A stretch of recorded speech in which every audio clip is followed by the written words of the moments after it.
நம்ம சேனலாக பார்க்க நிறைய நண்பர்களே, பொதுவாக முந்தைய காலகட்டங்களில் பார்த்தீங்க அப்படின்னா எம்எஸ்வி இசையமைப்பாளராக இருக்கார் அப்படின்னா அவருக்கு ஒரு படத்துக்கு சாங்ஸ் அண்ட் மியூசிக் கம்போஸ் பண்ணுறதுக்கு கிட்டத்தட்ட 3-4 டேஸ் வந்து போதும். ஆனால் சிவாஜி சாருடைய ஒரு படத்துக்கு சாங்கும் மியூசிக்கும் கம்போஸ் பண்ணுறதுக்காக அந்த படத்தோட டைரக்டர் கிட்டத்தட்ட 20 நாள் டைம் கொடுத்துருக்காரு. ஸோ கொஞ்சம் யோசிச்சு பாருங்களேன், 3-4 டேஸில் முடிக்க வேண்டிய ஒரு பாட்டை ஏன் அந்த இயக்குனர் 20 நாள் டைம் கொடுத்தாரு? எந்த படம் அது அப்படின்றதையும் நம்ம இப்போ இந்த வீடியோ வந்து பார்க்க போகிறோம். ஸோ ரொம்பவே இன்ட்ரெஸ்டாக இருக்கும். ஸோ ஸ்கிப் நம்ம கடைசி வரைக்கும் பாருங்க. சரி வாங்க பார்க்கலாம்.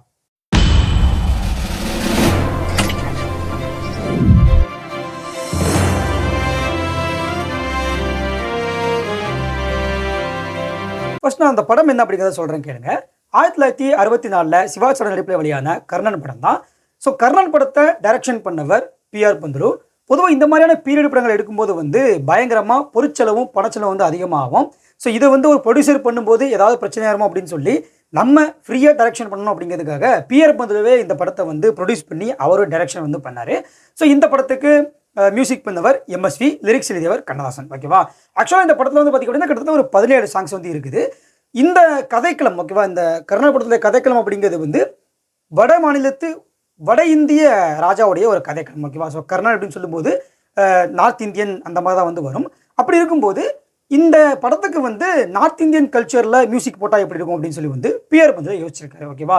அதாவது வட மாநிலங்கள் யூஸ் பண்ணுவாங்க பார்த்தீங்களா? ஸோ அந்த மாதிரி சாங்ஸ் மியூசிக்ஸ் எடுத்து அந்த மாதிரி இன்ஸ்பிரேஷனில் இந்த படத்துக்கு வந்து பாட்டு போட்டால் எப்படி இருக்கும் அப்படின்னு சொல்லி வந்து அவர் யோசிச்சிருக்காரு. அப்படி யோசித்து கண்ணதாசனுக்கும் எம்எஸ்விக்கும் 20 நாள் வந்து டைம் கொடுத்துருக்காரு. அது எப்படின்னு பாருங்க. அவரே சொந்த செலவில் பெங்களூரில் இருக்கக்கூடிய உட்லண்ட் ஹோட்டல் அப்படின்னு சொல்லக்கூடிய ஒரு ஹோட்டல் இருக்குது. ஸோ அந்த ஹோட்டலில் 20 நாளைக்கு வந்து ரூம் புக் பண்ணி கொடுத்துருக்காரு. ரூம் புக் பண்ணி கொடுத்துட்டு இந்த மாதிரி டைம் கொடுத்தாச்சு, இந்த மாதிரி எனக்கு சாங் வேணும் அப்படின்னு சொல்லி வந்து கேட்டாராம். ஆனால் எம்எஸ்விக்கு கண்ணதாசனுக்கும் ஒன்றுமே வந்து புரியலை. இவங்க வந்து 4 நாள்லேயே வந்து முடிச்சிட்டாங்க வேலையை. ஓகேவா? 4 நாள்லேயே முடிச்சுட்டு சும்மா வந்து உட்காந்துருக்காங்க. இவங்களுக்கு ஒன்றுமே வந்து புரியல, அடுத்து என்ன பண்ணணும் அப்படின்னு சொல்லி. அதுக்கப்புறம் பி.ஆர். பந்துலு வந்திருக்காரு. பி.ஆர். பந்துலு வந்து கேட்டிருக்காரு, நான் வந்து இந்த மாதிரி நார்த் இந்தியன் சைடில் இருக்கக்கூடிய மியூசிக் வந்து இன்ஸ்பிரேஷனில் போடணும் அப்படின்னு சொல்லி தான். ஸோ அது உங்களால் பண்ண முடியாது, கொஞ்சம் கஷ்டப்பட்டு நீங்கள் பண்ணுவீங்க அப்படின்றதுக்காக தான் உங்களுக்கு வந்து இந்தளவுக்கு 20 நாள் வந்து டைம் கொடுத்தேன். ஆனால் நீங்கள் என்ன பார்த்தா 4 நாள்லேயே வந்து முடிச்சிட்டிங்க. இப்போ சாங் நல்லா இருக்குமா நல்லா இருக்காதா அப்படின்னு சொல்லி ஒரு சந்தேகமாக வந்து கேட்டிருக்காரு. அப்போது எம்எஸ்வி என்ன பண்ணியிருக்காருன்னா, நம்ம சாங்கை வந்து போட்டு பார்த்துடலாம் அப்படின்னு சொல்லி வந்து போட்டு காட்டியிருக்காங்க. எம்எஸ்வி போட்டிருக்கக்கூடிய அந்த ஒரு மெட்டுக்கு கண்ணதாசன் லிரிக்ஸ் எழுதியிருக்காரு. ஓகேவா? இப்போ போட்டு காட்டியிருக்காங்க.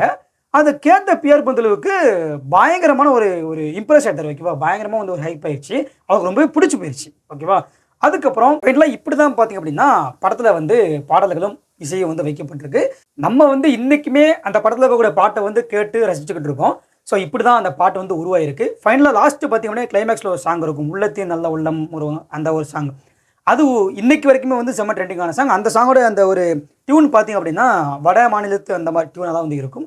இப்படி தான் வந்து சாங் வந்து கம்போஸ் பண்ணியிருக்காங்க. இப்போ நான் இதில் சொல்ல வர விஷயம் என்ன அப்படின்னு பார்த்திங்க அப்படின்னா, எம்எஸ்வியாக இருக்கட்டும் கண்ணதாசனாக இருக்கட்டும், இவங்க வந்து முன்னர் காலகட்டங்களில் இருந்த ஒரு சிறந்த இசையமைப்பாளர் மற்றும் சிறந்த பாடல் வரிகள் எழுதக்கூடிய ஒருத்தர், கவிஞர். ஓகேவா? இப்படி இருந்தாலுமே இவர் கேட்டதுக்கு 20 நாள் டைம் எடுத்துக்காம 4 நாள் டைம் எடுத்து இது ஒரு விஷயத்தை சக்ஸஸ்ஃபுல்லாக பண்ணியிருக்காங்க. பார்த்தீங்களா? இதுல இருந்து இவங்க 2 பேரும் எவ்வளோ பெரிய ஒரு லெஜெண்ட் அப்படிங்கிறத வந்து நம்ம வந்து புரிஞ்சுக்கலாம். அதுவும் சிவாஜி சாரோட ஒரு படத்தில் இந்த ஒரு சம்பவம் நடந்திருக்கு அப்படிங்கிறது வந்து ரொம்பவே இன்ட்ரெஸ்டாக இருந்துச்சு. இந்த கர்ணன் படத்துக்கு ஓகேவா, இந்த ஒரு நியூஸை நான் படித்த உடனே கர்ணன் படத்துக்கு இப்படி ஒரு சம்பவம் நடந்திருக்கு அப்படிங்கிறது தான் வந்து எனக்கு ரொம்ப ஒரு இன்ஸ்பிரேஷனாக இருந்துச்சு. அதை உங்களுக்கு சொல்லணும் அப்படிங்கிறத தான் இந்த ஒரு வீடியோ வந்து மேக் பண்ணியிருக்கேன். அதனால நீங்கள் இந்த ஒரு வீடியோ பற்றி என்ன நினைக்கிறீங்க அப்படிங்கிறத வந்து கமெண்ட்டில் வந்து சொல்லுங்கள். இப்போது நம்ம வந்து கர்ணன் படத்தை இந்த வீடியோ பார்க்குறது வரைக்கும் நீங்கள் வந்து கர்ணன் படத்தை பார்த்துருப்பீங்க, பாட்டை வந்து கேட்டிருப்பீங்க. இந்த வீடியோ பார்த்து முடிச்சதுக்கப்புறமும் கர்ணன் படத்தில் இருக்கக்கூடிய பாட்டையும் அந்த படத்தை வந்து போய் பாருங்கள். நீங்கள் எப்படி ஃபீல் பண்ணுவீங்க அப்படிங்கிறத வந்து கமெண்ட்டில் வந்து சொல்லுங்கள். அது மட்டும் இல்லாமல் இந்த ஒரு வீடியோவை நிறைய பேருக்கு ஷேர் பண்ணுங்கள், லைக் பண்ணுங்கள். நாளைக்கு இதை மாதிரி ஏதாவது வீடியோ நான் உங்களை சந்திக்கிறேன். நன்றி.